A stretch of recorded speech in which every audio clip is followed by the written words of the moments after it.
오늘은 연세대학교의 한문도 교수님을 모시고 이야기를 나눠보도록 하겠습니다. 교수님 안녕하세요. 네, 안녕하세요. 예, 교수님 셀프 소개 한번 부탁드리겠습니다. 네, 저는 연세대학교 전경대학원에서 금융부동산을 가르치고 있는 이제 한문도라고 합니다. 네. 또 초대해 주셔서 너무 감사드립니다. 감사합니다. 감사합니다.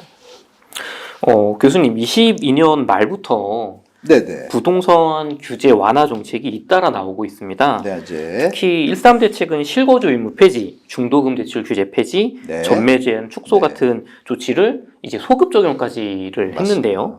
앞으로 서울 수도권 시장에 이 규제 완화 조치가 좀 어떤 영향을 끼치게 될까요? 일단 심리적으로 우리 2030 세대분들 말고 그 위에 한 번 정도 이런 대책 완화에 대해서 경험을 했던 시장에 수요자는 두 부류가 있잖아요. 실수요자가 있고 투자자가 있는데 투자자들 입장에서는 너무 좋은 제도입니다. 좋게 얘기하면 투자하기 좋은 제도, 투기하기 좋은 제도예요. 뭐 2030께서 느끼셨겠지만 지금 이걸 하라고 하지만 나는 투기나 투자의 목적이 아니라 그냥 실수요자로 집을 마련하고 싶은 어떤 수요자 입장인데 나랑 관계가 없잖아요. 없다 보니까 이런 생각이 드실 거예요. 실수요자를 위한 대책은 뭔가 좀 형평성에 좀 문제가 있죠. 근데 시장에는 어떤 영향이 있냐? 시장은 항상 실수요자들이 먼저 움직이는 경우도 있지만 대부분은 투자자들이 투자 수익성이 담보가 될 때 먼저 움직이기 시작을 해요. 여력이 있기 때문에. 근데 실수요자들은 그 뒤에 따라가는 경향이 많은데 지금 이 대책으로 인해서 일단 투자자들은 투자할 만한가 하고 계산을 해보겠죠. 계산을 해보면 현재 집값이 더 떨어진다고 하면 지금 투자한다는 거를 좀 기다리거나 계산을 하거나 조금 관망하거나 하겠죠. 근데 그런 현상이 현재 나타나고 있습니다. 근데 반면에 실수자들은 어떻게 시장에 다가설 수 있는 경우의 수는 주택 가격이 내려와야 다가가잖아요. 근데 아직 덜 내려왔다고 판단되니까 수요자들이 아직 안 움직이고 있잖아요. 그럼 이 얘기는 뭐냐면 이 규제 완화로 인해서 어느 시점에 대해서 투자자들이 투자를 할 수 있겠구나라는 시장의 심리가 확산이 되면 조금 이제 실수요자 입장에서 저 사람들이 사게 되면 집값이 오를 수도 있다라는 그 심리와 이제 경쟁을 하게 되면서 주택 가격이 하방하는 속도를 늦추거나 하방하는 어떤 폭을 낮출 수 있는 어떤 영향을 미치겠죠. 이 요점으로 돌아오면 정리되면 시장의 하방 속도를 낮추고 폭을 낮추기 때문에 연착륙을 도와주는 좋은 정책이라고 볼 수 있는 반면에 지금 주택 가격이 적정하다라면 다행히 좋은 정책인데 모두가 느끼기에 저도 느끼기에 현재 주택 가격은 이 주택 소득 상황을 볼 때 소득 분포 상황을 볼 때 주택 가격이 아직도 너무 높아요. 네. 높기 때문에 이 대책이 무주택자나 실수요자 입장에서는 이건 다주택자와 건설사를 위한 대책이 아니야라고 판단할 수밖에 없는 상황인 거죠.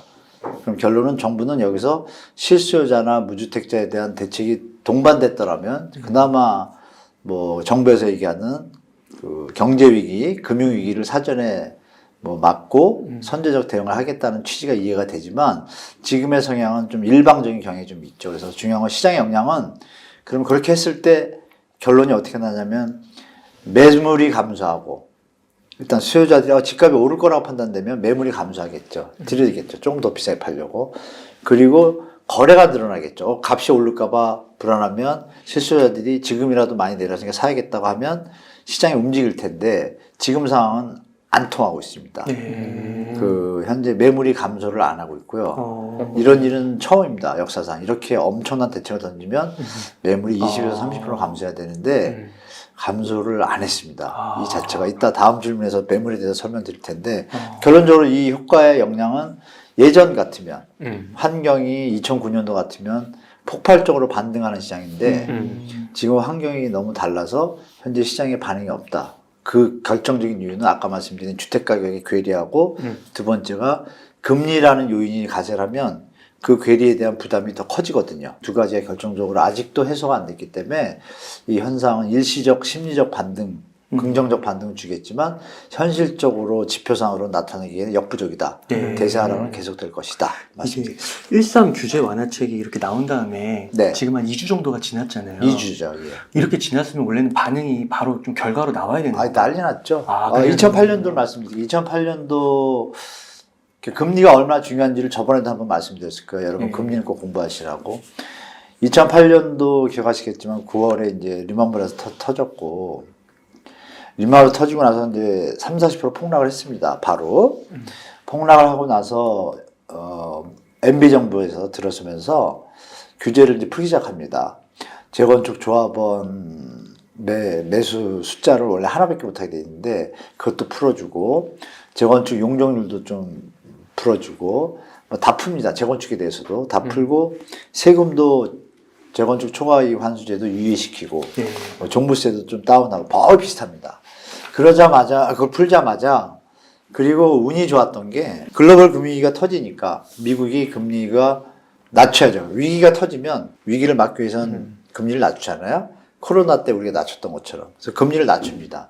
그러니까 우리도 추정되는 금리지만 5.25%였던 금리가 1년 사이에 2%로 내려옵니다. 기준금리가. 어마어마하죠, 차이가. 그러면 그 얘기는 역으로 말하면 우리가 주택을 부담할 때 이자나 원금 합해가지고 300을 냈는데 그게 150으로 주는 효과가 있잖아요. 그럼 살 수 있는 여력이 더 많아지잖아요. 그러면서 주택 가격이 바로 반등합니다. 그 나오자마자 매물도 다 감소하고 주택 가격은 바로 올랐습니다. 그래서 6개월 만에 20% 회복, 한 7, 8개월 지나면서 예전의 고점을 다시 찾았습니다. 그러니까 안 내려간 거예요. 그게 시간이 별로 안 걸렸어요. 근데 그 초반의 조짐이 매물 감소가 1번이었거든요. 근데 지금 매물 감소 안 됐죠. 두 번째는 금리가 지금 거꾸로 올라가고 있잖아요. 그러니까 조건이 틀려요. 그러니까 시장이 반응을 못하는 겁니다. 그렇게 보시면 될 것 같습니다. 소득 대비해서 여전히 부동산이 비싸다. 이런 말씀을 해주셨는데 그러면은 이게 그 고점 대비 지금 그래도 한 30-40% 하락을 했긴 했는데 그래도 소득 수준에 비해서 비싸다고 하면 여전히 더 떨어질 가능성도 있다고 보시는 건가요? 저는 가능성이 90% 이상이라고 봅니다. 계산이 나오는데요. 소득하고 계산할 때 더 떨어질 가능성이 있다고 말씀드리는 그 근거는 이렇습니다. 뭐 복잡한 이런 데이터 필요 없이 그냥 말씀을 드리면 좀 이해되실 건데요. 소득 분포라는 게 있잖아요. 그러면 서울의 예를 말씀드릴게요. 소득 분포에서 소득이 뭐 1에서 100까지 있을 때 20%씩 묶으면 5개로 나눠지잖아요. 그걸 1분위, 2분위, 3분위, 4분위, 5분위 이렇게 하는 경우도 있고 10%씩 하면 10분위가 되겠죠. 거기서 이제 상위 1분위 위에 분들은 집이 다 있겠죠. 2분위도 있겠죠. 왜냐하면 서울에 지금 유주택자가 50%잖아요. 51, 2% 하는데 그러면 50%까지는 평균적으로 그냥 단순하게 할 때 그러면 50% 분위, 그러니까 1분위, 2분위, 3분위의 반 정도까지는 집을 샀다는 얘기고, 그럼 3분위의 반 정도 분이 아직 안 샀다는 얘기로 그냥 단순 추정하면 되잖아요. 그럼 밑에 20, 40%가 있잖아요. 합이 50%가 아직 안 산 거잖아요. 그럼 평균적으로 이 20 맨 밑에 좀 저소득층에 가까운 분들은 계산을 해보면 서울의 소득, 가구 평균 소득 데이터가 이미 2020년 말에도 나왔고, 2021년 말 기준이 또 나왔고 올 초에 2022년 가계복지조사라고 있어요. 거기도 일단 표본조사를 해서 어느 정도 나오거든요. 그 금액을 계산해 보면 말씀드린 50% 남은 중에 마지막 분이 2개하고 위에 반토막 분위가 있잖아요. 그럼 이 반토막 분위의 평균 소득이 얼마냐? 평균 5천이 안 됩니다. 아마 4,000대일 겁니다. 4,500대. 그러면 계산하시면 아시겠지만 연봉 받으시는 분들 아시겠지만 4,500 받으면 월 급여가 400이 당연히 안 되고 300, 70, 80이에요. 그럼 현재 서울에서 분양하는 분양가 보셨겠지만 뭐 강남이니까 84평이면 13, 14억까지만 그것도 싼 거라고 하는데 강북을 가도 요새는 80평, 84제곱 국평이 다 10억대를 넘습니다. 그럼 그 10억하고 계산하면 딱 답이 나와요. 일단 돈 가지고 살 수 있는 사람은 없어요. 대출이 껴야 되죠. 그럼 대출 이자를 한번 계산해 봅시다. 그러면 없는 사람은, 요번에 발표된 것도 있잖아요. 금융자산연합. 거기 보면 갖고 있는 게 평균적으로 4.9억이에요. 부채 1억에다가. 그럼 4억이잖아요. 그럼 거기 부동산 전세보증금일 수도 있고, 뭐, 금융자산일 수도 있고, 그럼 4억이 풀이란 말이에요. 평균이 50%잖아요. 그냥 단순하게. 그러면 4억 갖고 10억짜리 집을 살려면 6억을 대출받아야 되죠. 6억을 지금 대출이자로 계산하면 어떻게 되냐. 300만 원 내야 돼요. 월. 이자만 원금하고 합하면 400대가 돼요. 그럼 계산 나왔죠. 네, 지금 그 사람들이 살 수 있어요? 살 수 없겠죠. 못 사죠. 집값이 비싼 거죠, 결론은. 네. 살려면 금리가 1%면 가능하겠죠. 그 단위가 내려오니까. 왜? 생활을 할 수 있어야지 집을 사잖아요, 사람들이. 그러니까 단순하게 제가 말씀을 드렸지만, 어떻게 봐도 살 사람이 없잖아요. 그거를 이제 뭐 학자들이나 이런 분들이 제가 좀 안 바쁘면 빨리 논문화 시켜가지고 탁 해야지 이게 기자분들이 써줄 텐데, 결론은 뭐로 나죠? 아, 집값이 비싸다, 여전히. 그럼 내려와야 국민 경제에 도움이 되겠죠. 청년들이 그러면 지금 이거는 4, 5천 연봉이지만 청년들 평균 연봉은 그렇죠. 아시잖아요. 그러면 나라가 똑바로 가려면 어디로 가야 되겠어요? 집값이 내려와야 정상이죠. 네. 뭐 그렇게 말씀드릴게요. 네. 교수님, 규제 정책, 완화 정책이 조기에 빠르게 네. 나오다 보니까 혹자분들은 방금 말씀 주신 것처럼 좀 가격이 반전 상승할 수 있을 것이다. 물론 이런 의견은 소수이지만 적지 않은 의견으로는 적어도 이제 하락이 좀 멈추고 지지선이 좀 만들어질 수 있을 것이다. 교수님 말씀처럼 집값이라든가 어떤 금리 쪽이 과거와 데이터가 다르기 때문에 네. 상승은 어렵겠지만 이제 하락에 좀 떨어질 만큼 떨어졌다. 이런 의견도 소수지만 있거든요. 그런 쪽 의견은 어떻게 생각하시나요? 그런 분들의 의견의 근거는 뭔가요? 그런 분들은 주로 이제 과거 사례를 많이 어떤 연구를 과거 하시면 사례? 방금 말씀해주신 2008년 이후에 네. 어떤 규제 완화책으로 2009년 사이에 이제 올랐죠. 올랐다가 이제 10년도부터 하락을 했는데 그 반등 사례를 들어주시면서 그 반등 사례 때 금리를 얘기 안 하나요? 그러니까 그 금리가 그 정도는 아니기 때문에 2%잖아요. 예, 올라가진 못하겠지만 네. 이제 약간 좀 지지선이 되면서 하락이 좀 기울기가 줄어들 것이다. 그런 정도 의견을 말이 좀 애매모호하네요. 하락은 멈췄다가 아니라 상승할 거답니까? 상승은 어렵겠지만 상승 어렵겠지만 이제는 바닥이다. 횡보할 이제 것이다. 횡보장으로 좀 갈 정도의 조건은 된 거 아니냐.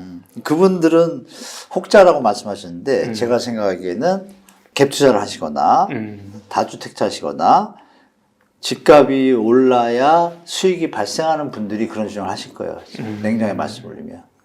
그리고 저같이 집값이 오르고 이런 개념이 아니라 뭐 정말 죄송한 얘기지만 제가 짧지만 뭐 옛날에 뭐 글을 몰라도 국가를 위해서 정의심을 발휘하는 것처럼 지금 전쟁을 할 때는 아니지만 그런 마인드에서 그대로 말씀드린 거 팩트상.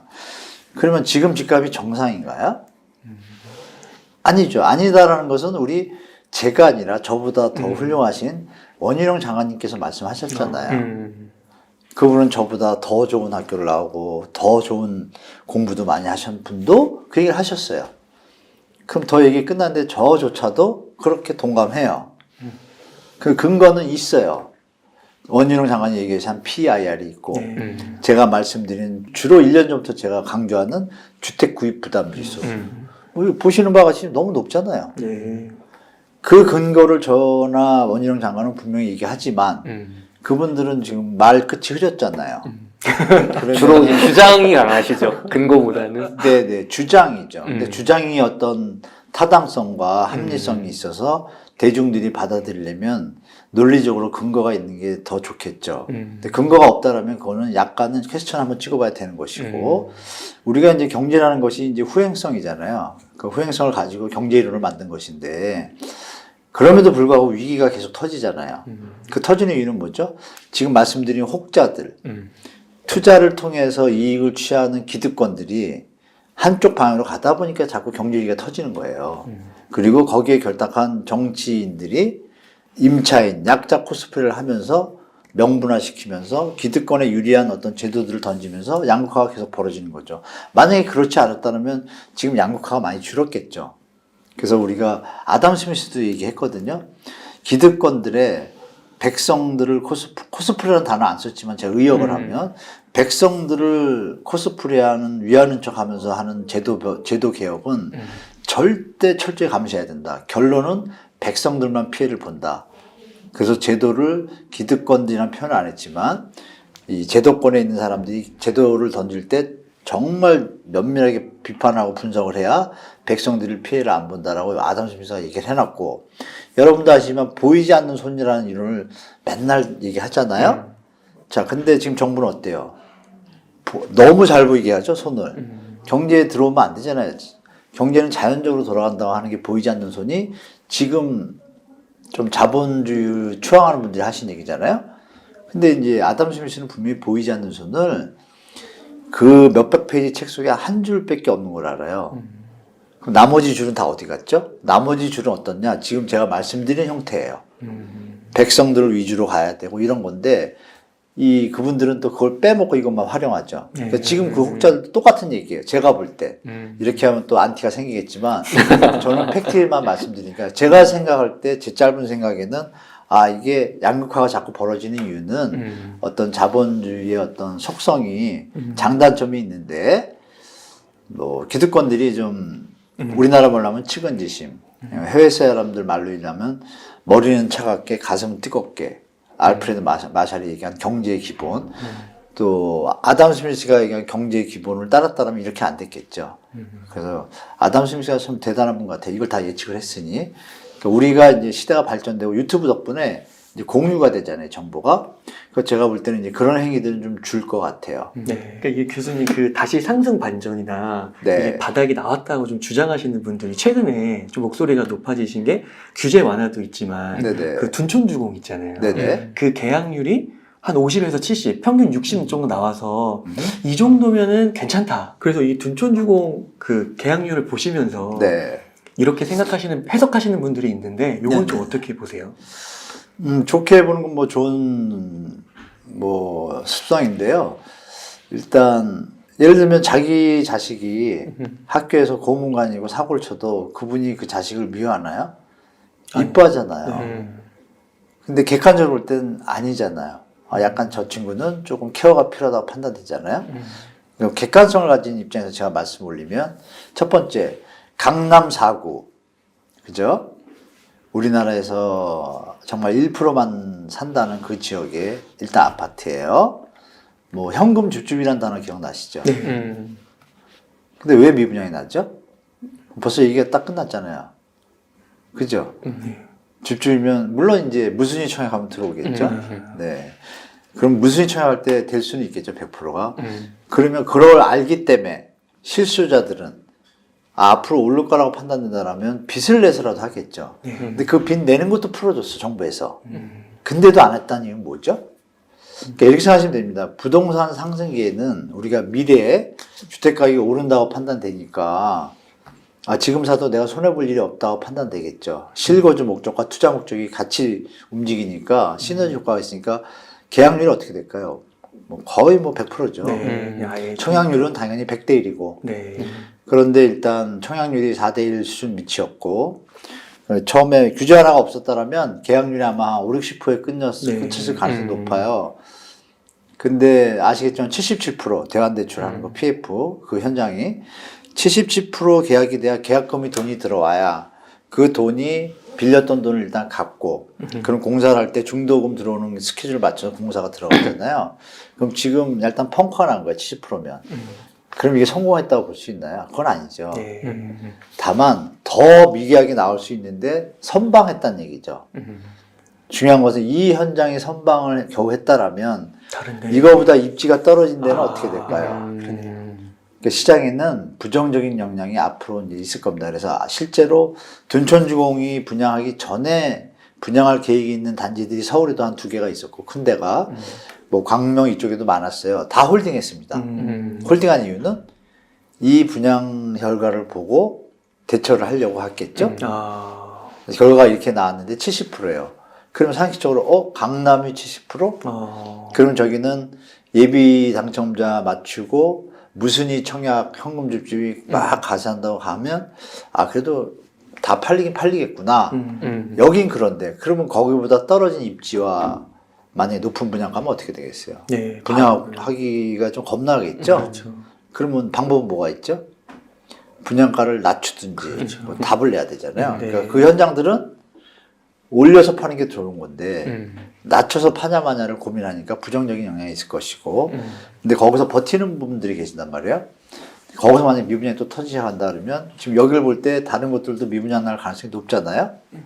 그렇죠? 그렇죠. 다른 곳은 줍줍의 영향이 좀 적잖아요.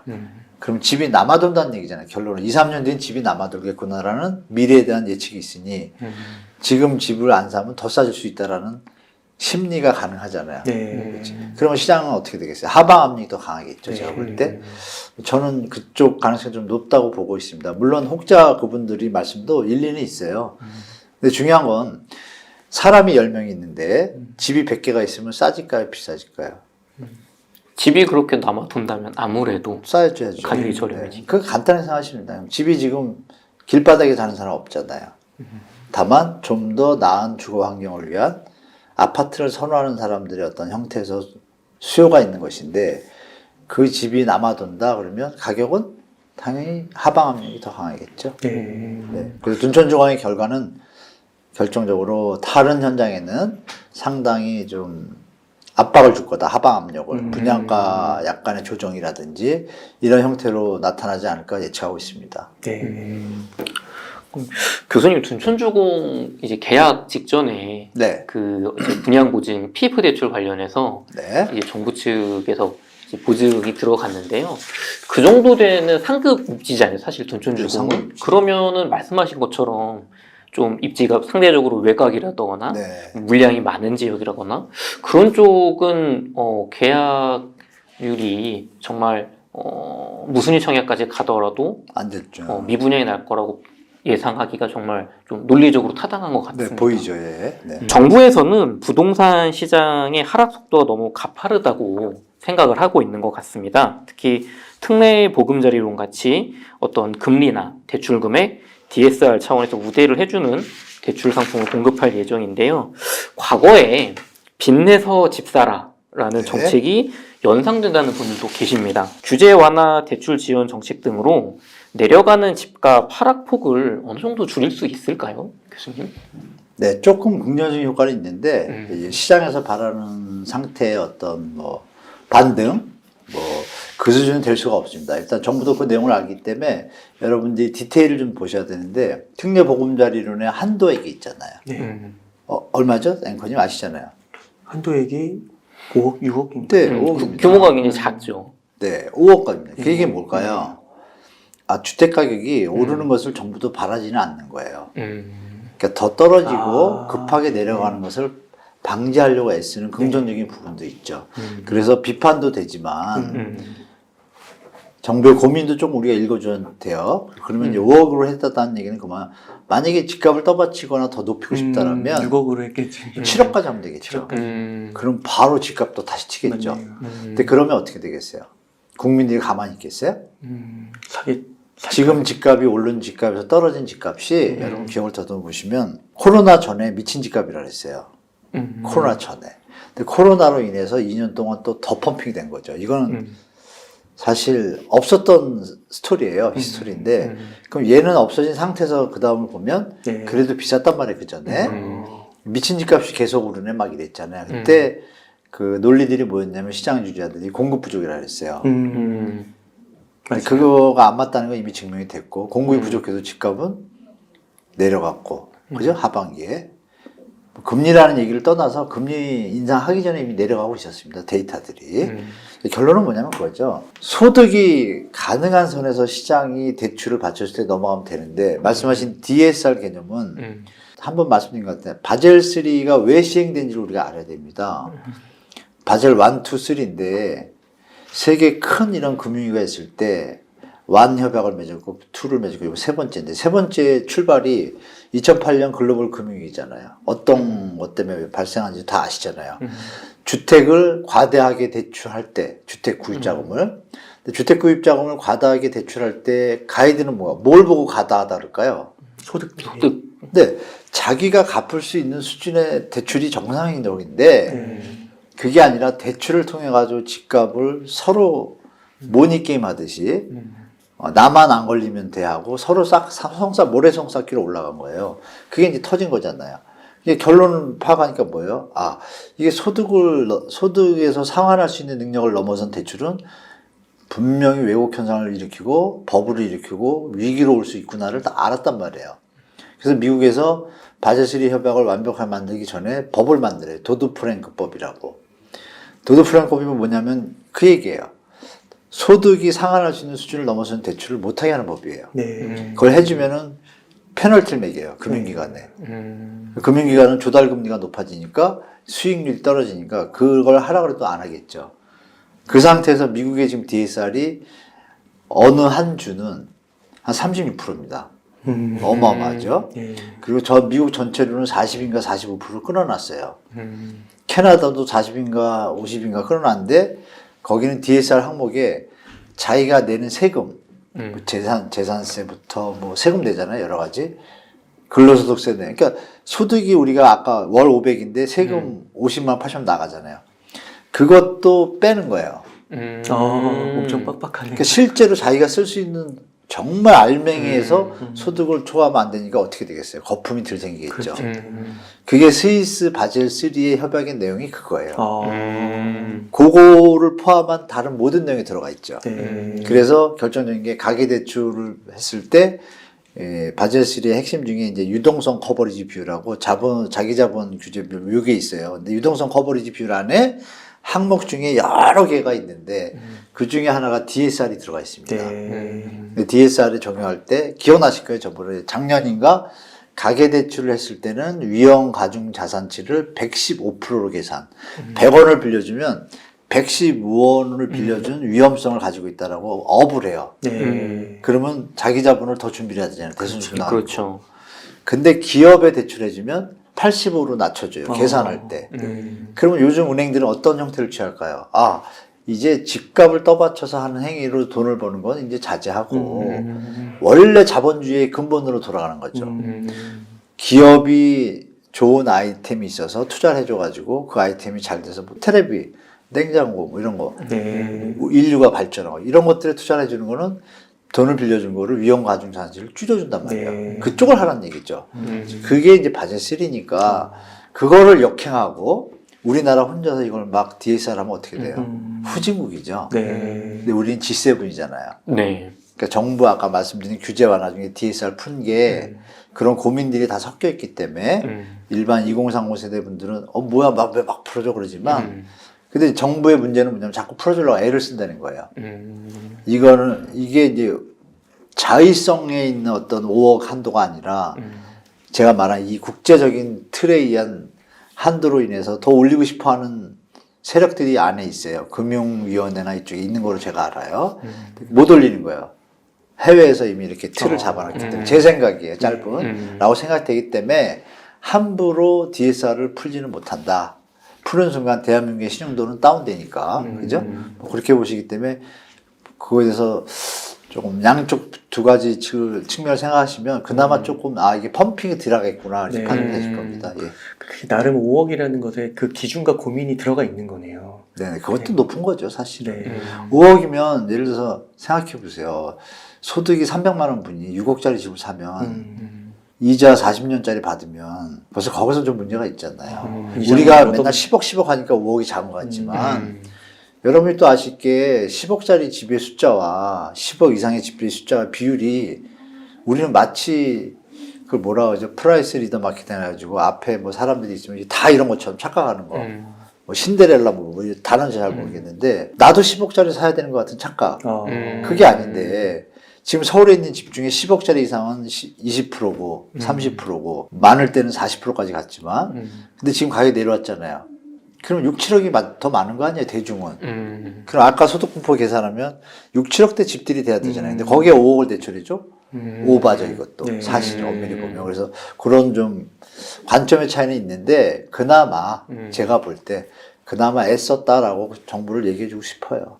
제 마음 같아서는 3억으로 끊으면 좋겠는데 그게 제일 적당하다고 봐요. 그럼 또 경착륙이 올 수도 있는. 그럼 또 집값이 그만큼 안 오르잖아요. 그죠? 그쵸. 네네. 그럼 반대로 생각해 보면 교수님 말씀처럼 조금 더 합리적일 수 있는 기준이 있음에도 네. 이렇게 정부 측에서 조금 한도가 높게 나왔다는 거는 높은 거죠. 또 반대로 보면은 부동산 시장을 그만큼 부정적으로 좀 정부 측에서 보고 있다고 좀 이렇게 받아들여도 될까요? 부정적이라는 것보다는 부동산이 더 하락할 수 하락할 요인을 크게 보고 있다. 더 하락할 것 같다고 보는 거죠. 그러니까 이 정부의 스탠스는 좀 문제가 있어요. 조금 왜 하락하는 속도를 낮추는 건 좋은데 네. 그러면 5억이란 그 볼륨을 줄 것이 아니라 맞춤형 맞춤형을 해서 살 수 있게 도와줘야죠. 그렇죠. 정확하게 말하면. 그러니까 DSR을 적용한 상태에서 집을 살 때 취득세 감면 100% 해준다든지 재산세를 10년 동안 그것도 크거든요. 뭐 몇십만 원씩 내는 거. 무주택자분들이 구매할 무주택자분들이 때. 집을 사면 재산세를 뭐 그럴 수도 몇 년 동안 10년 동안 이런 거를 쓸 생각하는 게 더 좋지 않을까요? 근데 다주택자들은 뭐 세금 빡빡 깎아주고 무주택자는 안 가. 실수요자들은 누구예요? 무주택자 분들이 그렇잖아요. 저쪽 분들은 투자하는 분들이고 그러면 우리 국민 전체 중에 다주택자가 250만 정도 되거든요. 전체 가구가 한 2,200만 가구고 그럼 250만 정도 빼면 200만, 2천만 가구가 남잖아요. 뭐 1인 가구, 2인 가구 따지지 말고 묻지도 따지도 말고 그냥 단순하게. 그럼 누굴 위해서 정책을 펴야 돼요? 2천만을 위해서 펴야죠. 그런 부분에서는 조금 공정과 상식이 어긋나지 않나라는 말씀을 드립니다. 지금 22년 전세 대란으로 네네. 집값이 폭등한다는 전망은 크게 빗나가고 네. 오히려 전세 가격이 강남 쪽에 같은 경우는 뭐 한 7, 8억 네. 수준으로 이게 크게 역전세가 나고 있는 상황입니다. 네. 여기에 23년, 24년 강남 서초 입주 물량도 상당한데요. 예. 앞으로 서울 강남발 이제 과공급 전세 시장 어떻게 될까요? 계속 이제 빠집니다. 일단 이런 뉴스를 많이 보셨을 거예요. 일단 저는 사실 여기 빗나갔다 그랬는데 저는 안 빗나갔습니다. 개인적으로. 네. 이거는 근데 간단합니다. 왜냐하면 우리 전세대출 아까 소득 얘기 우리가 나눴잖아요. 전세대출이 저금리일 때 5억을 대출받아도 2%면 월 1,000이니까 나누면 월 한 80만 원, 90만 원밖에 안 내요. 그러니까 그 당시에 어떤 일이 벌어졌냐 저금리 때 원룸을 사는데 월세를 60을 내고 있어. 사는 게 낫다. 근데 25평 아파트가 6억이래. 전세가 그렇잖아. 그 정도 되잖아요. 그렇죠. 가만히 있어. 우리 애기도 있어 만약에. 사야지. 무조건 난 가야죠. 다 가신 거예요. 다 올라간 거예요. 근데 금리가 이제 바뀌니까 생활이 안 되는 수준으로 된 거죠. 계산이 탁 나오면. 그럼 나오셔야죠. 그렇죠. 그러면 중요한 건 나왔을 때 그 집을 누가 다시 들어가면 전세가 유지가 되는데 네. 다른 분들은 금리가 안 올랐나요? 똑같이 올랐잖아요. 못 들어가죠. 네. 만약에 소득이 그만큼 늘었다면 되지만 그런 상황도 아니었고 네. 코로나였고 그럼 다 나오는 상황이잖아요. 나오는 상황 속에서 빌라 값이 조금 막 움직이는 건 있었죠. 근데 그 우리나라 그 서울 예를 들면은 빈집이나 유동성의 집의 비율이 한 6% 됩니다. 비어 있는 게 일시적으로 왔다 갔다. 근데 그쪽으로 다 그냥 가버리신 거예요. 이쪽에 그냥 빌 거 아닙니까? 그럼 당연히 비면은 당연히 아까 논리랑 똑같죠. 물건이 더 많으면 당연히 내려오잖아요. 근데 중요한 건 뒤에 들어갈 사람이 없어요. 여기서 무슨 예가 벌어지냐면 인천의 입주 물량이 6년치가 1, 2년 만에 들어오는데 6만 5천, 7만 가까이 돼요. 작년하고 올해 사이에. 그러니까 인천 지금 계속 내리잖아요. 지금도 빈집 많아요. 그래요. 네, 그럼 여기서 우리가 생각할 게 풍선 효과 들어보셨잖아요. 네. 그러면 인천의 경인고속도로 쭉 타고 한 15분, 20분 가면 도착하는 서울이 어디냐면 강서구, 양천구 쪽이에요. 그렇죠? 그래서 강서구, 양천구의 집값뿐이 아니라 전세값이 팍팍 내려가고 있어요. 왜 내려가죠? 초도로 가는 조금만 옆으로 그렇죠. 가면 만약에 제가 가장이다. 하면서 저기 가면 2억밖에 안 하네, 3억밖에 안. 진짜 그래 지금. 근데 여기는 아까 얼마에 들어있었어요? 대출이 막 될 때니까 5억은 기본이고 전세, 막 6억에 들고.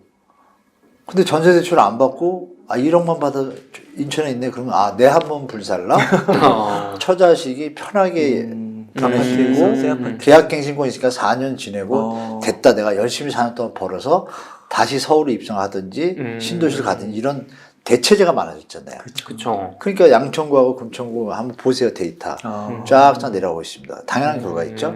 그럼 이것이 또 넘어오는데 그 와중에 강남이 아까 말씀하신 강남이 올해 대단지만 2월 달에 개포동에 그 자이 프레지던스가 한 3천 몇백 세대가 들어오고 또 하반기 가면은 원베일이라고 막 4, 5천 세대가 또 들어오고 남부 쪽에 있죠. 또 툭툭 몇 개 하면 한 11,000개가 대단지가 들어와요. 그럼 11,000개가 집이 생긴 거잖아요. 그렇죠. 그러면 여기에 조합원이었던 분들이 그동안 이주비를 딴 데 가서 살다가 들어갈 거 아니에요. 네. 그죠? 네. 그럼 이 집은 비는 거예요. 또 비죠. 또 비죠. 그죠? 이런 현상이 벌어지면 상식적으로 전세값이 좀 약세겠구나 생각이 들잖아요. 실제로 2008년 때 리센츠 뭐죠? 엘리트 잠실 쪽하고 헬리오시티 들어올 때 2018년 게시판에 들어올 때 그 전에 매번 10,000세대, 8,000세대 들어오면요 전세값이 일단 20, 30% 팍 내려갑니다. 근데 이번에는 지금 말씀드린 11,000세대가 들어오잖아요. 어떤 상황에? 전세값이 내려가고 있는 상황에 또 터져요. 그럼 전세값이 올라가요? 올라갈 일이 없죠. 근데 내려가는데 더 내려갈까요? 더 내려갈 것 같잖아요. 그래서 지금 똑똑한 사람들은 처리하고 있다. 빨리빨리 열심히.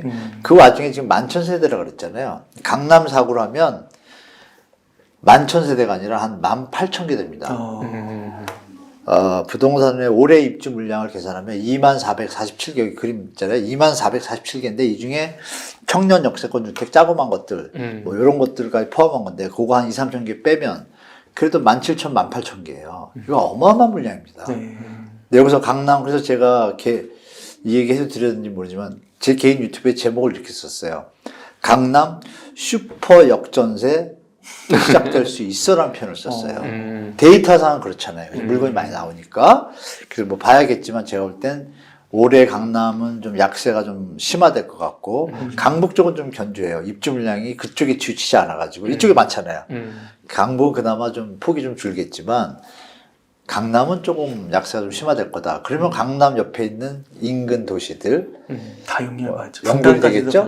저는 그렇게 봐서 올해도 전세가 하락은 폭은 작년보다 줄을지 모르지만 내려갈 가능성이 훨씬 높다고 말씀드릴게요. 네. 그럼 한 2년 정도 지나면 다시 좀 확 좀 오르는 건가요? 전세가가? 그럴 가능성이 있죠.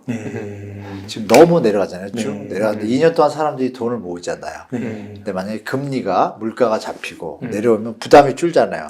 준 만큼 이 P는 I분의 R 계산하면 전세 가격의 볼륨이 조금 올라가게 됩니다. 근데 그게 정상적으로 올라가면 좋은데 만약에 정부가 또 이상한 생각을 한다면 박근혜 정부 때처럼 전세 대출 확대 뭐 이런 거 쓸 거예요. 이건 이제 나라 망치는 거죠, 제가 볼 때. 한도를 뭐 7억으로 올려준다거나. 그래서 나라 망치는 겁니다. 저 젊은 분들한테 호소드리고 싶은 게 재작년부터 언젠가는 전세 대출 개혁 운동을 제가 하고자 합니다라고 말씀드렸는데 그게 없는 순간 대한민국의 청년들이 살 길이 나온다라고 저는 봐요. 그래서 그게 독약 같은 거예요. 청년들한테 대출해 주는 게 대출해서 오른 집값을 살려면 돈을 더 모아야 되잖아요. 근데 대출해서 집값이 안 떠받치면 사는 시간이 짧아지잖아요. 그러니까 언제까지 전세를 살게 만드는 겁니까? 그리고 어렵게 번 돈을 집값을 펌핑된 걸 사게 만들면 안 되죠. 전세 대출이 없다고 가정하면 간단하잖아요. 그만큼은 거품이 제거될 거고 그러면 집을 사는 시간이 빨라지고 부담도 덜해지고 그럼 그 남은 돈을 뭐 하겠어요? 먹고 쓰고 놀고 주식 투자하고 건전한 자본주의의 선순환의 출발이 거기잖아요. 그래서 저는 개혁운동 얘기가 왜 나왔지? 하여간 전세대출은 좀 문제가 있다 말씀드리겠습니다. 그래서 말씀드리는데 2년 뒤에 정부가 제가 볼 때 아주 안 좋은 정책을 쓴다라면 다시 전세가격이 펌핑될 수는 있습니다. 그러면은 이렇게 강남을 중심으로 해서 전세가가 계속 하향 추세라고 한다면 그 매가도 집값 자체도 조금 떨어질 가능성이 있는 거고. 매가는 더 내려올 가능성이 높습니다. 지금도 갭이 많이 벌어져 있거든요. 지금 5대1 정도니까 원래 주택 가격은 이제 그림으로 말씀드리면 전세 가격이 이제 이렇게 똑같이 있다가 이 정도 갭이 있다 그럴게요. 이렇게 근데 전세 가격이 올라가지고 이렇게 대출 확대하면 전세 가격이 올라가요. 딱 부딪잖아요. 그럼 이제 밀려가지고 얘가 이제 올라갑니다. 이렇게 있죠.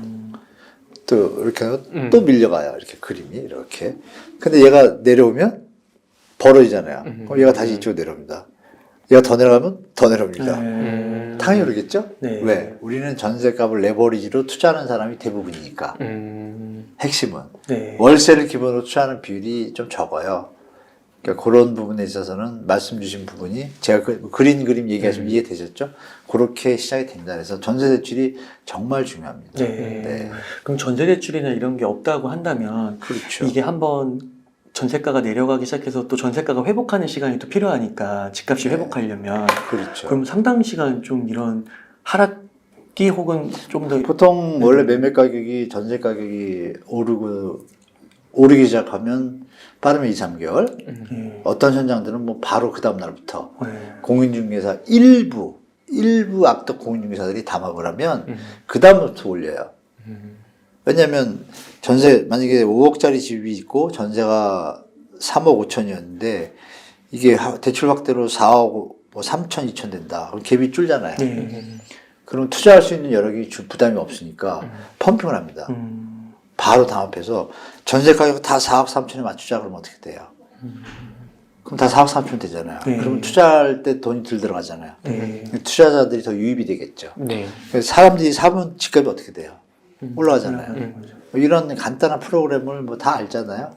그렇기 때문에 이런 프로그램을 잘 관리하는 게 정부의 역할인데 아직까지 잘 못하고 있는 것 같아요, 정부가. 그럼 적어도 어떤 특이점이 발생해서 전세가가 상승하기 전까지는 적어도 매매가가 같이 동반 하락할 가능성이 높고 그렇죠. 적어도 뭐 상승 반전은 정말 어렵겠네요, 교수님. 네, 전세 가격이 내려오는 동안에는 주택 가격이 상승하는 경우는 거의 없어요. 그러면 한 2년 정도는 계속 하락한다고 봐야 되는 걸까요? 근데 기본적으로는 그렇게 보는 게 정상적이죠. 물론 이제 중대 변수로 금리가 급격하게 인하된다거나 뭐 그런 게 중대 없는 변수가 한 아니라 결정적인 변수입니다. 지금은 이제 중대 변수도 아니라 결정적인 변수입니다. 왜냐하면 금리 인하를 딱 했다고 가정했을 때 아까 말씀드렸잖아요. 2008년 글로벌 금융위기 때 5.25%였던 금리가 집값이 푹 떨어졌는데 2%로 내려오니까 바로 치고 올라가서 제자리를 찾았다고 말씀드렸잖아요. 그러니까 우리가 또 다시 한번 저번에도 말씀드렸잖아요. 금리를 정말 공부하셔야 됩니다. 그래서 금리가 키팩터다. 네, 키포인트입니다. 전 세계 경제는 금리로 움직이는 거잖아요. 국채금리부터 해서 다 회사채도 다 마찬가지고 금리만 아시면 경제의 반은 보이시죠, 사실.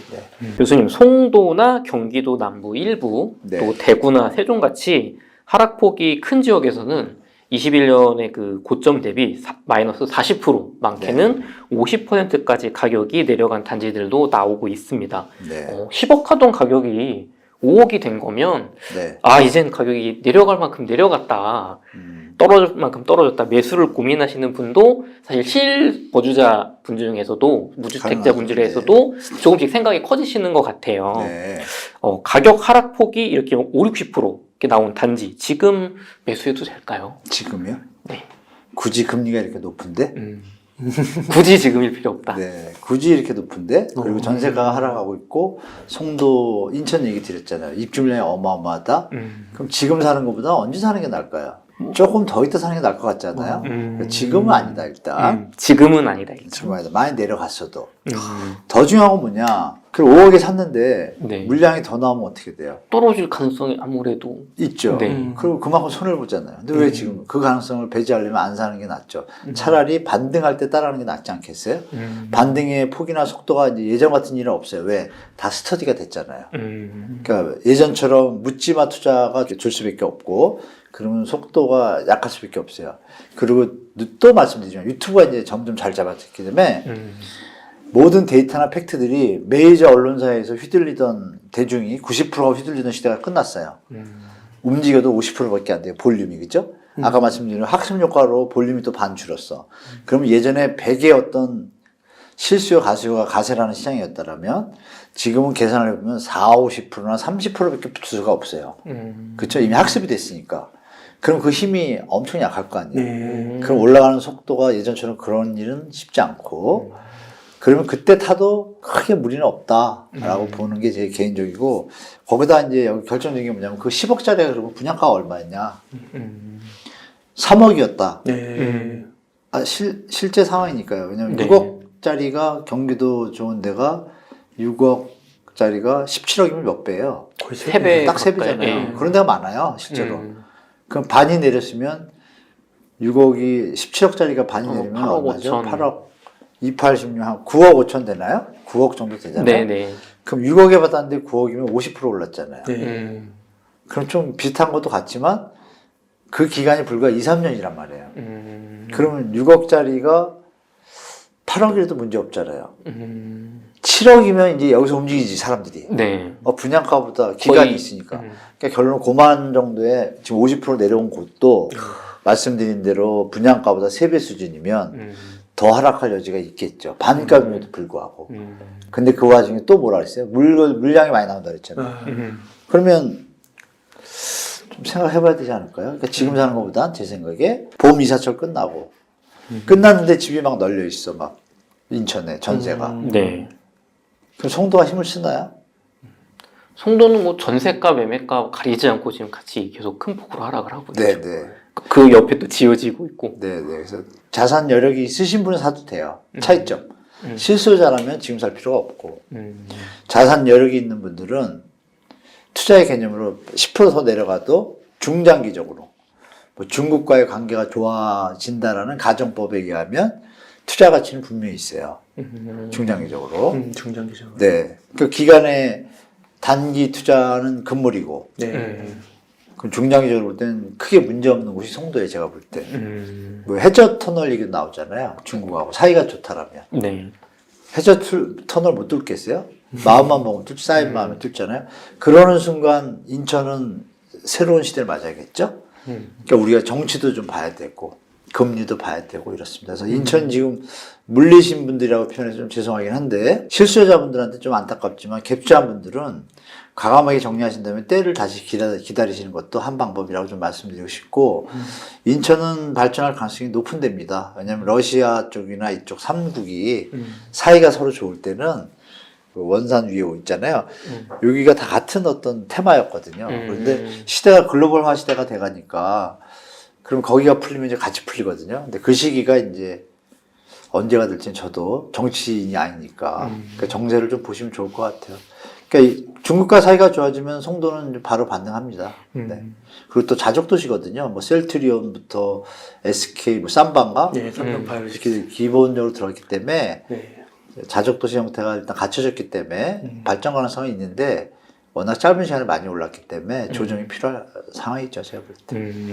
교수님 약간 연장되는 얘기인데요. 그럼 이제 무주택자분들께서 네. 조금 더 기다려 본다면 네. 그럼 어떤 좀 몇 가지 매수 신호를 보고 그때 좀 진지하게 매수를 고민하면 좋을지 교수님께서 조금 자세히 네. 말씀해 주시면 감사합니다. 일단 국내적으로는 이제 신호가 있고 외부 신호는 뭐 또다시 말씀드리지만 금리, 미국 금리 물가 체크하시고 미국 금리하고 물가가 내려오면 뭐 바로 내려가는 게 아니고요. 금리는 뭐 좀 있다가 내리니까 그 뒤에 6개월, 1년 뒤에 시장 금리가 바뀌거든요. 그거 감안하시면 금리가 내려가기 시작한다 그러면 시장을 한번 보셔야 되겠죠. 일단 거기서 큰 그림을 잡으시고 우리 내부적으로 그러면 영향이 오겠죠. 영향이 와서 나타나는 신호들은 뭐냐. 딱 세 가지, 저는 세 가지 플러스 네 가지인데 미분양 요새 얘기 많이 나오잖아요. 미분양 얘기가. 네. 그리고 미분양이 쭉 늘다가 어느 시점부터 감소가 시작될 때가 있을 거예요. 시작될 때 수준은 아니고 많이 줄기 시작할 때. 약간 줄어드는 게 아니라 뭐 만약에 7만 개가 됐는데 뭐 6만 개로 줄었다 뉴스 나오면 그건 상관없어요. 왜 6만 개 아직도 남아 있잖아요. 근데 그게 아니라 이게 만약에 늘어서 한 10만 개 갈 거거든요. 10만 개인데 갑자기 뭐 6, 7만 원 줄었어. 막 몇만 채가 소화가 됐어. 그러면 이제 시장 보셔야 되는 건 신호고요. 그 다음에 이제 거래량. 거래량은 이제 지역마다 제가 다 말씀드릴 수 없고 서울을 예를 들면 서울이 평균 월 거래량이 2006년부터 데이터 17년간을 평균을 내보면 한 6,100건 정도 됩니다. 6,000에서. 그러면 시장이 하락으로 내려올 때는 딱 크게 내려온 게 1000대가 2012년 때하고 지금이거든요. 그리고 2019년에 저 메가톤급의 그 정부 대책 나왔을 때 잠시 한두 달, 세 경우에요. 근데 그때 수치가 다 1000을 넘었어요. 최악일 경우에. 근데 지금 최악 수준보다 지금 몇 달째 계속인데 이 수치가 3000을 넘었을 때 3천 절반 수준. 평균이 6000이니까 영끌할 때는 15,000이야 한 달에. 그러니까 갭이 너무 크잖아요. 그쵸. 그럼 우리가 상식적으로 볼 때 야 1000은 답이 없구나. 사람들이 안 움직이잖아요. 근데 움직이면 나타나겠죠. 여기서 기사에 속지 마실 게 기저효과. 6,000이 기본인데 저 바닥까지 가가지고 지금 600, 700, 800인데 여기서 1,500개를 찍으면 두 배만 150% 늘었다. 150% 거래량 폭증 이러면 속으면 안 된다 이거죠. 이게 여기서 멈추고 또 그냥 갈 수도 있잖아요. 그러면 한 3,000개까지 갔어. 그러면 그때 시장을 보시면서 3,000개의 어떤 추세선이 보일 거 아니에요. 올라가는 분위기다. 요거 하나. 그리고 이제 전세 가격. 아까 말씀 많이 나눈 전세 가격이 살짝 올라가기 시작했어요. 올라가는 시기가 있을 거 아니에요. 이 세 개가 동시에 나타나면 이건 무조건 시장을 들어가셔야 됩니다. 일단은 보셔야 돼요. 못 사시더라도 안 사시더라도 깊이 보셔야 돼요. 그때 이렇게 내리는 것처럼 올라갈 수 있는 가능성의 베이스가 갖춰진 것 때문에 시장을 보시고 다행히 자기가 사시는 지역에 입주 물량이 더 있어. 그러면 기회는 더 있지만 입주 물량도 없어. 그러면 이제 다른 시장 판도가 나오겠죠. 그때는 시장을 보셔야 되고 여기에 이제 추가적으로 뭐 플러스 알파의 팁은 이 경매 지표. 경매 지표가 뭐 세 가지 3대 지표라는 게 있잖아요. 뭐 낙찰률, 낙찰가율, 응찰률이 있는데 응찰률은 잘 발표를 안 하고 낙찰가하고 낙찰가율하고 매물 정도는 발표를 해요.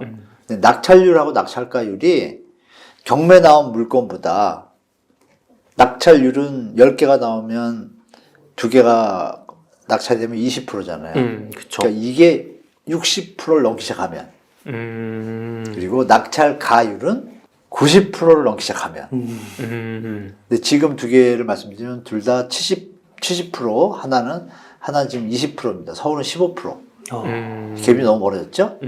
얘가 그쪽으로 다시 돌아갈 때 이거 네 가지가 맞으면 무조건 시장에서 매입하시면 되고 미리 좀 조사하셔가지고 분위기가 올라갈 것 같다고 예측되는 지표들을 본다면 그때 들어가셔도 되고 여기에 전제 조건은 그것도 금리가 전제 조건입니다. 금리가 적어도 인하가 된 다음에 시그널이라도 최소한 나오고 시그널이라도 나왔는데 안 내려가고 있는데 이 현상이 벌어졌다. 그러면 조금 타임이 있겠죠. 근데 인하됐는데 이게 있으면 빨리 가야겠죠. 이렇게 보시면 될 것 같습니다. 그러면 크게 무리 없을 것 같아요. 예. 그 교수님 그 전세가율을 많이들 언급하셔서 네네. 요거로 좀 질문을 드리고 싶은 게 네.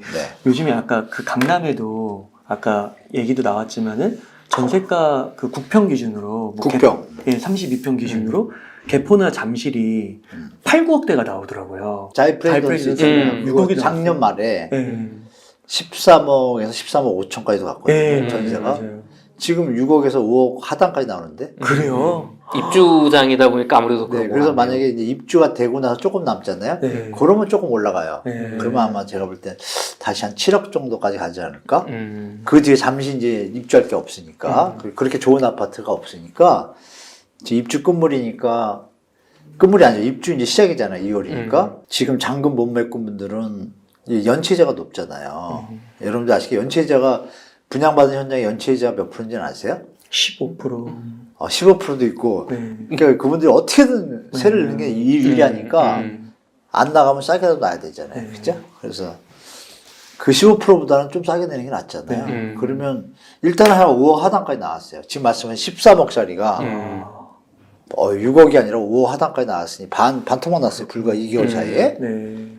근데 지금 요게 마무리 된다고 하면 7억 선? 네. 이렇게 될 것 같은데 그러면 강남에 국평에 새로 지은 아파트가 7억이면 네. 다른 데는 얼마여야 돼요? 그러니까요. 단순 비교하면 이렇게 생각하시면 분위기 파악되죠. 네. 그렇게 생각하시면 될 것 같습니다. 그러면 만약에 7억이라고 하면 네. 전세가율로 했을 때 보통 한 강남 지역은 거의 25억이니까 뭐 그 많이 떨어져. 40%밖에 안, 30%밖에 안 돼요. 그 그럼 얘기는 집값이 높다는 얘기죠. 예, 그럼 그게 보통 거기 현장만 볼 때는. 네. 근데 그건 일시적인 현상이지. 왜? 입주량이 많으니까. 평균적으로 보면 지금 강남 일대 다 한 50% 선밖에 안 돼요. 강남 집값은 그래서 빠질 거라고 예측하는 거죠, 제가. 그럼 한 60%까지는 한 10% 네? 정도까지는 더 전세가율이 올라와야 된다고. 전세가율이 70% 받쳐줘야 유지가 되거든요. 70%? 네. 그렇게 많이 받쳐요. 70%가 될 때 거래가 되잖아요. 60%만 되면 갭이 벌어져서 강남은 볼륨 자체가 크잖아요. 20억이면 전세가율이 60%면 네, 12억이니까 8억은 있어야 되잖아요. 그렇죠. 8억에 이 금리 계산해 보세요. 답 없잖아요. 네. 400씩 쉽지 않아요, 그런 데. 과거와 같은 저금리 기조가 아니기 때문에 네, 금리가 다시 중요하다 또 말씀드릴게요. 금리만 보셔도 시장의 반응 보인다. 그렇구나. 그게 이제 거시적인 베이스 지표고 내부는 내부 상황. 입주 물량이 많으면 금리가 뭐 하면 뭐야. 예를 들면 노무현 정부 때 금리를 3%에서 5%로 올렸거든요. 미친 집값일 때. 그럼 2배가 올라가면 집 사는 사람이 줄여야 되잖아요. 안 줄었어요. 왜 안 줄죠? 금리가 그렇게 올라가는데?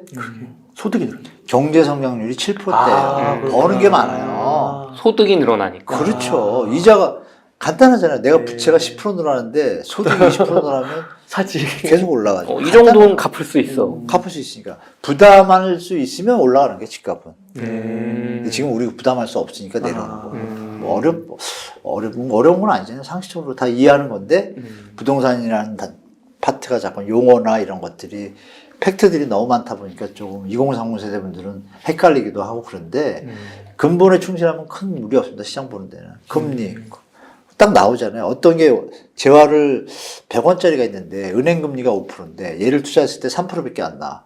은행에 둘 거 아니에요. 그렇죠. 간단한 논리예요. 근데 지금 강남의 임대 수익률이 2%밖에 안 됩니다. 그럼 집값을 갖고 있는 게 나아요? 은행에 두는 게 나아요? 은행이 나. 완전한 은행 이자가 나죠. 근데 더 세대다가. 근데 그 와중에 이게 장기적인지 아닌지를, 그러니까 금리가 중요한 거. 금리가 또 변하면 또 이 시장 또 변하는 거죠. 그거에 맞춰서. 주식이나 뭐 국채금리 뭐 이런 거 다 똑같아요. 그렇게 보시면 돼요. 그 미분양도 아까 언급해 주셔서 미분양 감소. 미분양, 네네. 근데 이게 정부가 미분양 아파트를 좀 매입한다고. 네. 그래서 왜 웃으세요? 막 국민의 세금으로 막 이래도 되는 거냐 말하는 분들. 황당해서 웃으시는 거구나. 네, 그래서 어이가 없어서 웃으시는 거구나. 그래도 어느 정도 또 필요한 것 같기도 하면서도. 왜 필요하죠? 아닌가요? 말을 잘못하면 안 돼요. 그런 말이잖아요. 이게 편집이 안 된다고 가정하면 네. 터놓고 얘기하고 이러면 조회수는 올라가겠지만 그것도 압수수색 들어올 수도 있으니까 조심해야 되니까. 경제가 무너질 수 있어서 네? 경제가 좀 대한민국 경제가 IMF 때 글로벌 금융위 때 말씀드릴게요. 글로벌 금융위 때 1년 사이에 종합건설 회사가 117개 제 기억하기로 전문 건설업체가 248개가 부도 파산했습니다. 우리나라 어떠죠 지금? 잘 살고 있잖아요. 네. 무슨 문제가 있죠? 글로벌 금융위기 때 그것도 남의 위기인데 그리고 건설사끼리는 이런 얘기도 드릴게요. 너무 많아요 우리나라에. 공인중개사 숫자부터 공인중개사분들 뭐 아시니까 말씀드리면 우리가 자꾸 왜 부동산에 전문 국민이 매몰되냐면 부동산에 과하게 국민의 심리와 어떤 자산들이 편중돼 있어요. 그 단적인 예로 공인중개사 숫자가 서울에만 한 22,000 업소가 있는데요. 미국의 4배, 2배인가 3배 정도 되고요. 단위 인구당, 주택당, 그리고 일본에 한 6배 됩니다. 이게 2015년도 기준이에요. 지금 더 늘었잖아요. 근데 우리 인구는 줄었죠. 그렇죠. 그럼 더 늘었겠죠. 그 비율이. 그러니까 이런 부분에서 뭐 일단 이거 말씀드리고 미분양 부분에 있어서 그럼 미분양 매입을 안 한다 그러면 어떤 일이 벌어지는지 말씀드리겠습니다. 그럼 미분양이 많아서 PF 대출을 받은 돈을 못 갚으면 경매 처리가 되겠죠. 당연히. 그러면 가격이 어떻게 되죠? 다운되죠. 네. 건설회사는 연유를 다 차지하고 시장에서 안 통하는 분양 가격을 했으니까 당연히 사업이 망한 거겠죠. 그러면 자본주의 논리라면 정리가 돼야죠. 정리가 돼서 시장에서 받아들일 수 있는 가격으로 다시 나와야지 시장에 다시 돌아갔죠. 그거를 억지로 막는다는 건 문제가 있는 거죠. 그때 말씀하신 대로 국민의 혈세로. 그러나 아까 말씀드린 2008년도에 이렇게 117개가 무너지고 200가장 무너지니까 심리가 사람들이 긴축되다 보니까 금융회사들도 신용경색이 오고 이게 전체 시스템에 문제가 생기면 전 국민들이 힘들겠다라는 그 아까 말씀드린 기득권 프레임에서 코스프레 틀이 만들어지면서 누구나 공감할 수 있는 수준까지 왔을 때 MB 정부 때도 미분양 매입 대책을 씁니다. 대대적인 채무 구조 조정 지원단을 만들어서 건설회사 중에 그러니까 옥석을 가리는 거예요. 과다하게 부실 현장 해가지고 돈만 남기는 먹는 현장은 없애고 정리시키고 우량 현장인데 일시적으로 이런 위기 때문에 유동성이 심리가 부족해서 못 받치는데 이거는 나중에 회복할 것 같대. 이런 데는 지원해 준 거예요. 유동성을. 그게 정상이죠. 네. 그러면 그때 했던 패턴에서 미분양 매입이 얼마에 했냐? PF를 일시적으로 도와주는 거 말고 미분양 된 걸 매입하는 거잖아요. 네. 그러면 100원짜리 옆에는 파산하고 있는데 그 100원짜리인데 100원을 사줘야 되는 게 안 되죠. 분양가는 안 되죠. 국민이 들고 일어나서 난리 나죠. 그래서 얼마에 샀냐? 50에서 대부분 5, 60% 그리고 최대 70% 선에서 가이드를 잡고 샀습니다. 조금 이해되실 거예요. 그죠? 네. 원가에 사서 회사가 살아나면 이거를 갚으면 돌려주든지 환매 조건부라고 이것도 있고 아니면 사서 공공임대로 돌리든 어떤 형태로 취한 이런 형태로 갔어요. 네.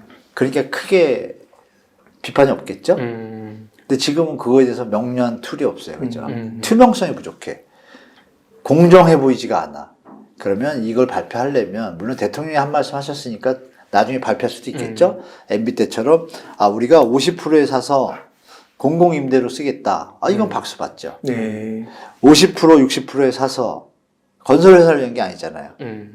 사서, 일반 분양으로 싸게 팔겠다. 이런 거 좋잖아요. 그쵸? 네. 이러면 박수 쳐야 되는 거고. 근데 제가 말씀드린 대로 좀 아사무사 이상하게 넘어가면 이건 비판 대상이 되겠죠. 국민의 혈세를 가지고 기득권들 네. 건설사를 위한 잘못된 정책이니까 이거는 언론이나 국민들이 가만히 안 있겠죠.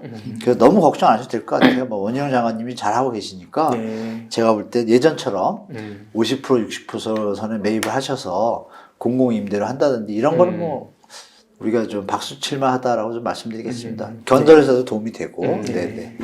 어떻게 보면은 방점이 건설사에도 물론 그 어떤 위기를 넘어가는 것도 있겠지만 그렇죠, 조금 더 좀 더 넓게 보자면 저렴한 가격으로 원가 수준으로 매입을 해서 네. 어차피 우리는 이제 SH나 LH에서 공공임대주택을 그렇죠. 재원이 들어가잖아요. 네, 맞습니다. 그럼 어떻게 꼭 먹고 알 먹고식으로 어떻게 보면 그렇죠. 그렇게 나온다면 좋은 방향이겠지만 박수 쳐도 예. 되죠. 예, 네. 지금은 약간은 좀 디테일 세부적인 게 아직 나오질 않아서 국민들 간을 보는 것 같아요. 심하게 얘기하면. 그죠. 제 짧은 생각이지만.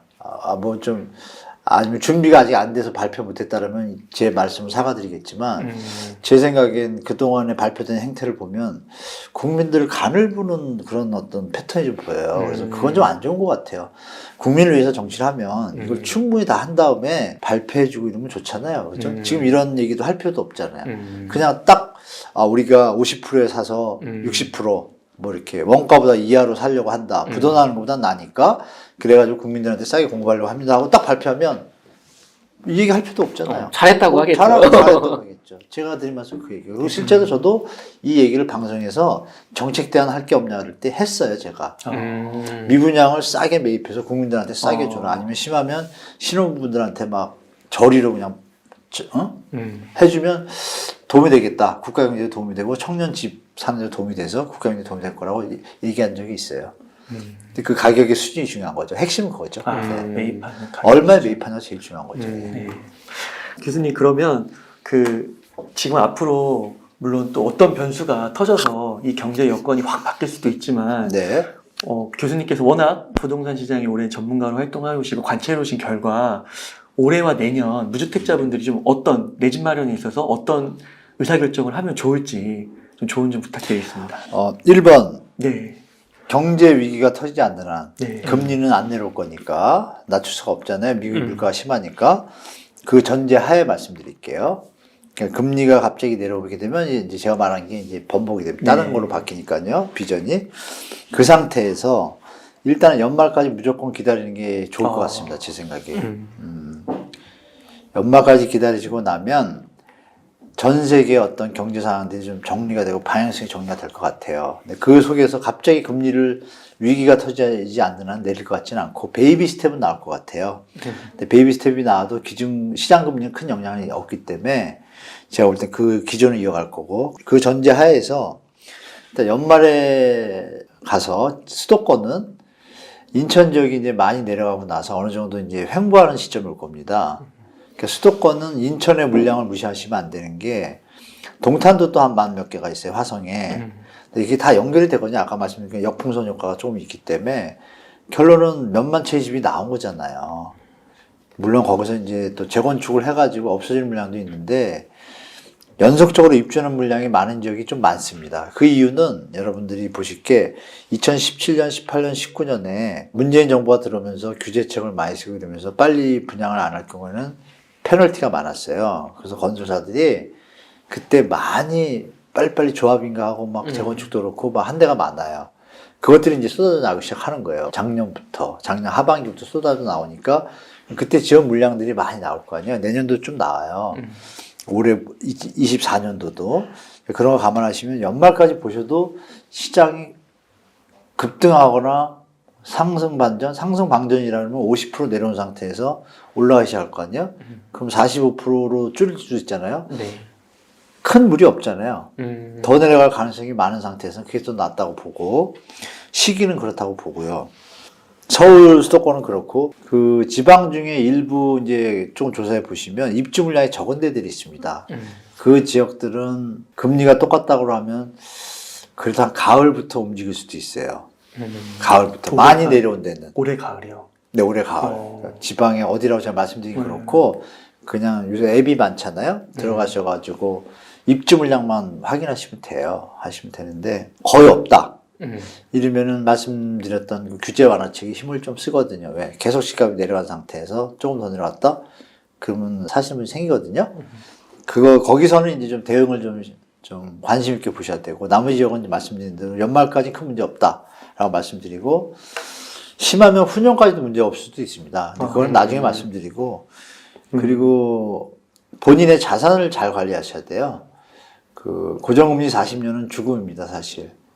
제가 볼 때. 근데 정부에서 이제 해지할 때 당근을 하나 붙여놨어요.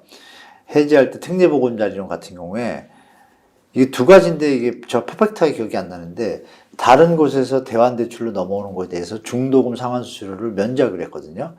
중요한 건 현재 40년짜리를 우여곡절 끝에 받으셨다. 근데 집값이 자꾸 더 내려간다든지 뭐 이런 것 때문에 이거 팔아야겠다 그러면, 이걸 팔거나 대환대출할 때 금리가 내려갈 때, 네. 그 금리가 내려가는 쪽으로 가야 되잖아요. 네. 지금 높은 금리잖아요. 네. 4%라고 하니까 싼 것 같지만 금리가 다시 2, 3% 내려오면 4%는 비싼 게 되잖아요. 이거를 정부가 과연 그러면 금리가 2%가 됐을 때 다시 맞춰서 해줄 거냐. 네. 이게 제일 큰 포인트인데, 잘못하면 모르는 분들은 안 된다라고 가정을 하면 앞으로 경제가 좀 안정되면 또 저금리로 갈 수 있잖아요. 네. 그럼 그럴 때는 4%가 비싼 거잖아요. 그럼 쉽게 말하면 물린 거잖아요. 아파트 한도를 특례보금자리로는 9억으로 올려줬고, DSR 한번 어떤 그런 것들을 줬는데, 네. 이게 금리가 낮아져서 2%로 갈아타서 뭐 일반 보금자리론으로 갈아타야 근데 되는데, 일반은행에서 봤는데 2.5%가 있어. 그럼 갈아타야 되는데 못 갈아탄다든지, 중도금 상환수수료가 뭐 2%라든지 1% 이러면 뭐 그런 피해를 보는 거잖아요. 근데 그런 부분이 있다라면 정부에서 디테일로 아마 할 수도 있어요. 있다라면 제가 볼 때는 조금 적극적으로 들어가셔도 되겠죠. 면제 바깥할 수 조건이 있으니까. 그래서 중요한 건 전제는 뭐예요? 40년을 내가 충분히 무리 없이 간다는 전제하에죠. 그래서 그 부분을 자기 본인의 자산을 절대 요런 형태로 구매를 하실 때는 한계가 있잖아요. 5억 한도니까 주택 가격이 풀로 했을 때 10억 넘기가 힘들잖아요. 그럼에도 불구하고 경기도권에서 8억 9억 10억은 비싼 거거든요. 근데 경기도 지역에 주로 투자하시는 분이 계실 거예요. 자기 집 마련을 말씀 주셨는데, 누구나 자본에 대한 욕망이 있으니까 이왕이면 더 옳은 좋은 데를 하고 싶잖아요. 이때 자기 자산에 부담되는, 생활에 부담되는 거로 들어가셨다가 만일에 우리가 생각지 못한 일이 벌어지면 정말 지금 영끌분들이 영털된 것처럼 큰 위기도 당할 수 있으니까, 네. 전제 조건은 욕심이 없으신 상태에서 나는 거주로 만족한다. 네. 그냥 마음 비우고 들어갔는데 올라가면 더 고맙고, 네. 이 상태로 집에 접하시는 게 제일 중요하다는 타임이 오래 같아요. 그래서 하시더라도 그렇게 하시기 좀 바라고, 1주택자들은 뭐 본인들이 너무 잘하시니까 말씀하신 대로 알고, 다주택자분들은 지금도 안 늦었습니다. 지금 올 작년 봄에 제가 말씀드릴 때 파신 분들은 감사하다고 전화가 오는데, 지금이라도 좀 전세 가격 하락이 1년 내내 이어질 거를 가정하셔야 돼요. 그러면 만약에 10개를 집을 갖고 계신다, 아파트를. 그러면 하나가 1억씩 내려가면 10억이잖아요. 네. 10억을 요즘 구하기 쉬울까요? 쉽지 않거든요. 다주택자분들 아시겠지만, 은행 가시면 정부에서 LTV를 30% 풀어줬지만, DSR 제도가 다주택자도 똑같이 적용됩니다.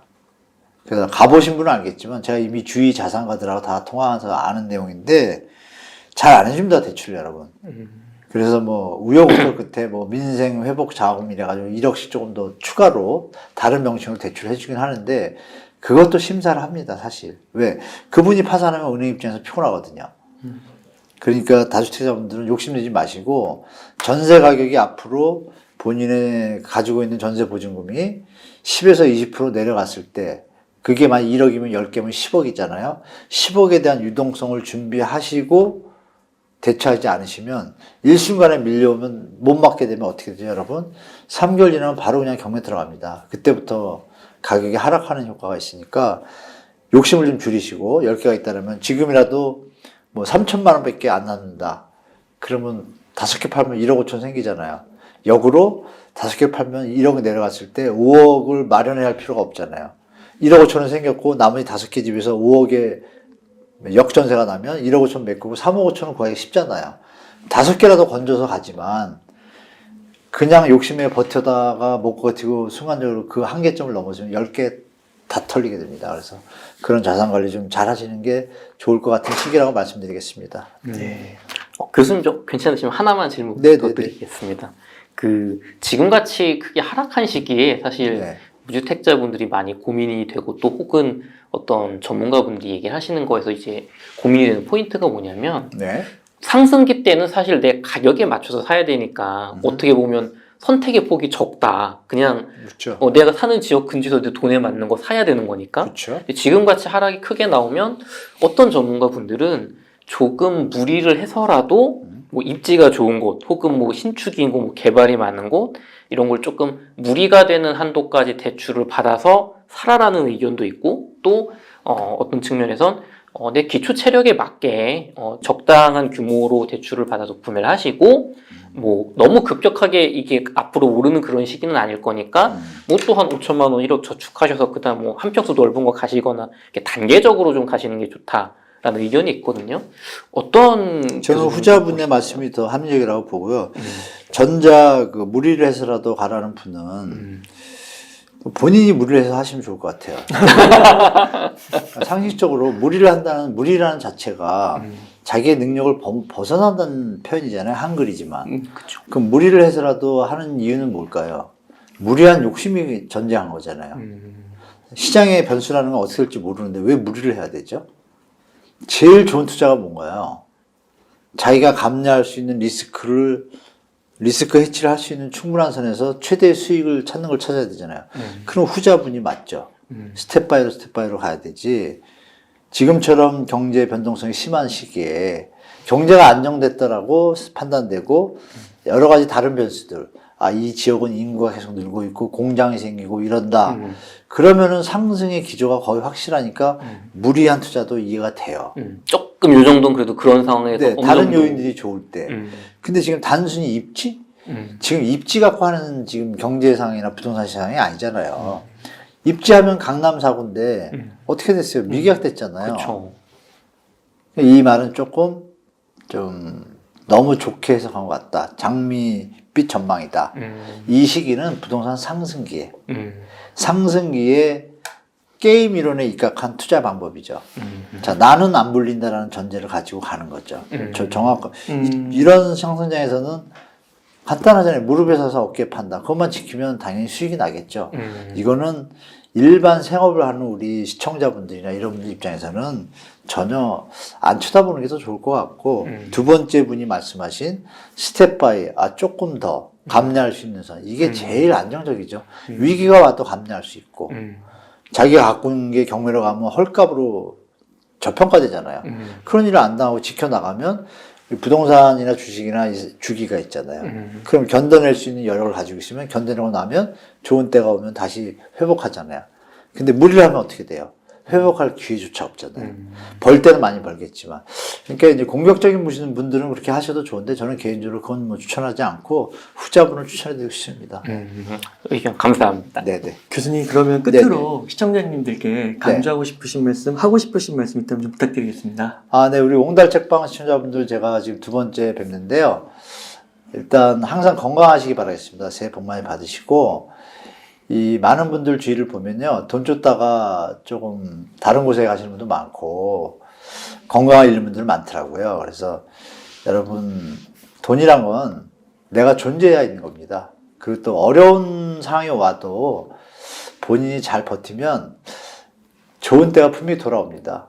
10년 주기설도 있고, 이런 일을 하나 말씀드릴게요. 2차 세계대전의 그 어려운 시기 때 얼마나 많은 분들이 희생당하시고 안 좋았지만, 인류의 역사라는 것이 그 뒤에 2차 세계대전 이후에 정말 인류가 발전하고 기계 문명이 발전하면서 정말 행복한 삶을 지금까지 살고 계시는 어르신들도 많습니다. 그러니까 분명히 건강하시면 기회가 온다라는 말씀 드리고, 지금 뭐 어떤 상황이 처해지던 또 어떤 경우라도 너무 욕심내지 마시고 건강을 잘 챙기시고 하시다 보면 행복한 기회가 또 펼쳐질 거라고 믿습니다. 저는 개인적으로. 그래서 항상 건강하시기 바라겠습니다. 청년분들 힘내시고 주택 가격에 대해서 좀 문제가 있는 어떤 기득권들의 모습이 보이신다라면 이제는 청년분들이 모이셔서 소리를 낼 때가 됐다고 저는 봅니다. 그거 한번 부탁드려 보겠습니다. 네. 감사합니다. 네. 너무 바쁘실 텐데 이렇게 시간, 귀한 시간 내주셔서 너무 아유, 감사드리고, 별 말씀이에요. 교수님께서도 너무 건강하셔가지고요. 네네네. 이렇게 모든 분들이 원하는, 그리고 네. 그러니까 내 집 마련이 항상 이렇게 모든 국민들의 하나의 소원 중에 하나일 수 있는데요. 네. 여기에서 계속해서 건강하셔가지고 좋은 말씀 네, 좀 네. 계속해서 좀 부탁드리겠습니다. 아, 네, 감사합니다. 너무 감사합니다. 네. 이렇게 해서 연세대학교의 한문도 교수님을 모시고 이야기를 나눠봤습니다. 긴 시간 동안 유익한 인사이트 많이 나눠주셔서 감사의 말씀드립니다. 오늘 고생 많으셨습니다. 네, 감사합니다.